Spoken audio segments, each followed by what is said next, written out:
Hey everyone, it's Keith here. We're nearing the end of winter here in Australia, and in today's video, we're taking a look at some of my favorite winter gear and essentials. First up is the Glacier edition of the Endeavour from RZE. The RZE Endeavour is a very popular dive watch in the lineup, and in April, they released a collection inspired by some of the world's glacier destinations. The one I have here is the Vatnajökull version inspired by the largest glacier in Iceland's mountain.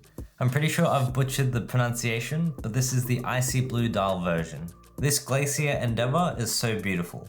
The icy blue Glacier textured dial is done well, and there's even some subtle sparkle to it. I love how the texture plays with light at different angles. This watch also has a matching date window with the dial, which is a nice touch. Like all other RZE watches, this watch is made from ultra hex coated titanium, and the watch with bracelet weighs around 100 grams. It's lightweight and is very easy to wear throughout the day.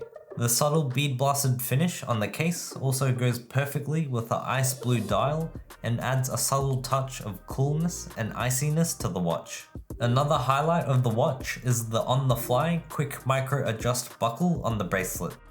This is the first watch I own that has this, and I finally understand why everyone wants these on the bracelets.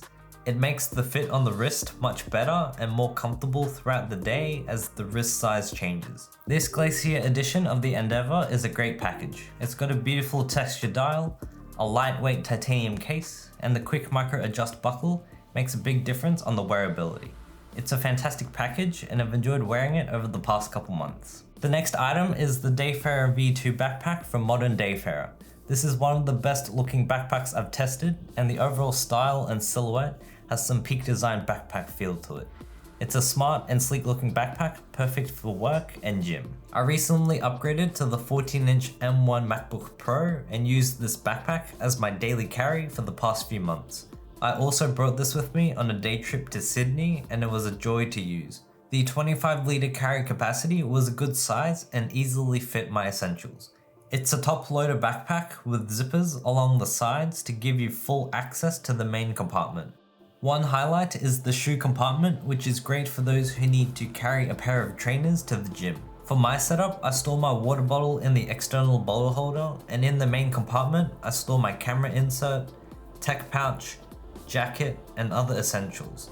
This setup is a bit heavy, but was still pretty comfortable to carry. These straps and back panels are well padded, and on that Sydney trip, I carried this backpack for about 10 hours, walking around the city and didn't feel much discomfort.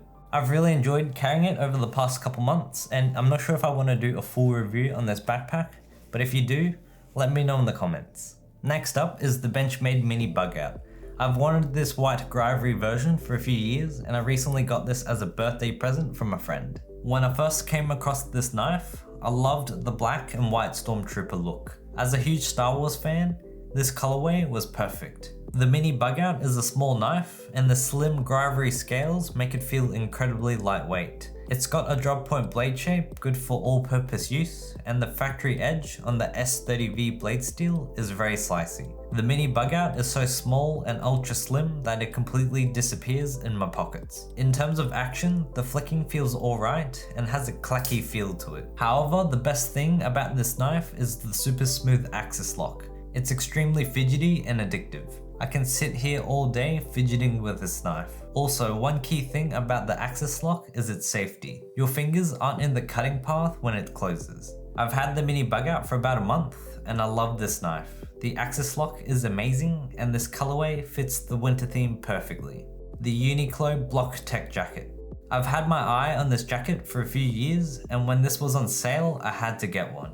I wanted the black one, but it was out of stock, so I got this forest green colorway. The forest green is pretty vibrant, and I would have preferred if it was slightly muted. Besides the minor nitpick on the color, this is a great windproof and waterproof jacket for the price. In terms of fit and comfort, it's perfect. For reference, I'm 165 centimeters tall, and I'm wearing an extra small. This jacket has been pretty useful during winter, as I've worn it on a few hikes as an outer layer, and it does a decent job keeping the wind out. I also brought this with me on a recent trip to Sydney, and it was super handy during the rainy days. It's a pretty decent jacket, especially if it's on sale. The sizing is perfect and I'm very happy with it. This forest green looks pretty good, but I'm considering getting another jacket in black or light grey for my YouTube videos and client work. My next winter essential is the Salomon RX Snugs. These are easy slip-on shoes designed to keep your feet warm. The RX Snugs I have here are in the black magnet colorway, and these are made from several materials. On the exterior, it's got a mix of suede, ripstop, and softshell for durability and protection. On the inside, it's got a thick fleece lining with a knitted collar that feels comfortable and keeps my feet warm. These shoes are very lightweight, and I noticed the outsole is still fairly stiff compared to other sneakers. In terms of fit and sizing, it's true to size and has a very tight fit. I found the toe box a bit too narrow and feel my toes are a bit cramped. For me, these are fine for short trips to the coffee shop or to get groceries, but I can't wear them for long hours. Overall, these are a fun pair of easy slip-on shoes for those lazy days in winter. I'm usually not a fan of the design of other slip-on shoes, but I love the sleek look of the Salomon RX Snugs. Next up is the Daily Commuter balaclava from Hurst. At the start of this winter, I've been trying out this unique and stealthy looking balaclava. This balaclava is designed as a winter face protector to keep your face, ears, and neck warm and protected. The material feels soft and is windproof. The base mask has a built-in elastic band around the head and a metal nose strip that helps keep it tight on the face. There's also an optional earpiece add-on to protect your ears from the elements. With the mask on, it's still very breathable and it's designed in a way that helps prevent glasses from fogging. For those who wear glasses and have struggled with them fogging up, you might want to check out this balaclava. The Hurst Daily Commuter does a good job, and I can't comment on how breathable it is on a hike, but it's perfect for short trips like commuting to work. I think it's a bit overkill to use this in Australia since it's still fairly warm during winter. However, I think it's perfect if you live in a cooler climate. My next favorite winter essential is the R211 ADV Mark 23 Super Hornet from Orbit Gear. This is a very cool technical messenger style sling bag, and I'm currently working on my review for it, so I won't go into too much detail. If you want to see that review, make sure you subscribe to my YouTube channel. This messenger style bag comes in multiple sizes, but the one I have here is the smallest one in the lineup. I love the tactical and techwear aesthetic. The multicam X-Pack, molly webbing, quick access zippers, and the strap are some of my favorite designs. I usually love the aesthetics of a messenger bag, but dislike the flap getting in the way of accessing the main compartment. This bag fixes that issue by adding a quick access zipper on the back that lets you access the main compartment. This small addition makes this bag so much better. The R211 is a 12 litre messenger, and in winter, I love the larger size over my usual 2 litre or 4 litre slings. This bag easily fits my essentials like my iPad mini, sunglasses, a camera, and a water bottle. However, if I'm not carrying a water bottle, I use the space to store my Uniqlo Block Tech jacket. I also brought this with me on a recent trip to Sydney, and this bag was very fun to carry and use. If you want to hear more of my thoughts on this bag, make sure you subscribe to my YouTube channel for the full review.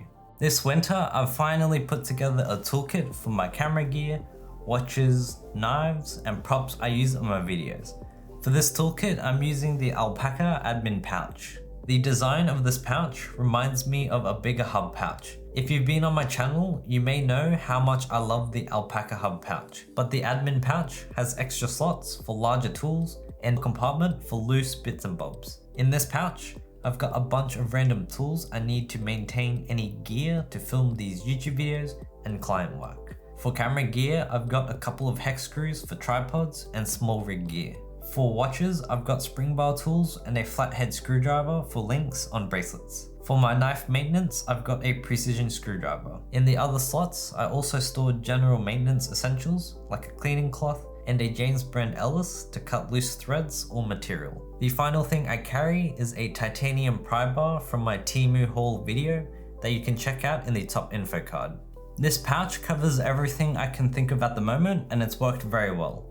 If you're looking for a medium-sized pouch that fits larger items like a Leatherman or a flashlight, I recommend checking out the admin pouch. Another piece of gear I've enjoyed using this winter is the M1 Lite wallet from Dango. For this winter, I went with a thicker wallet because ultra slim wallets can sometimes disappear in my pants and jacket pockets. I find using a slightly larger and thicker hard shell wallet makes it easier to find them.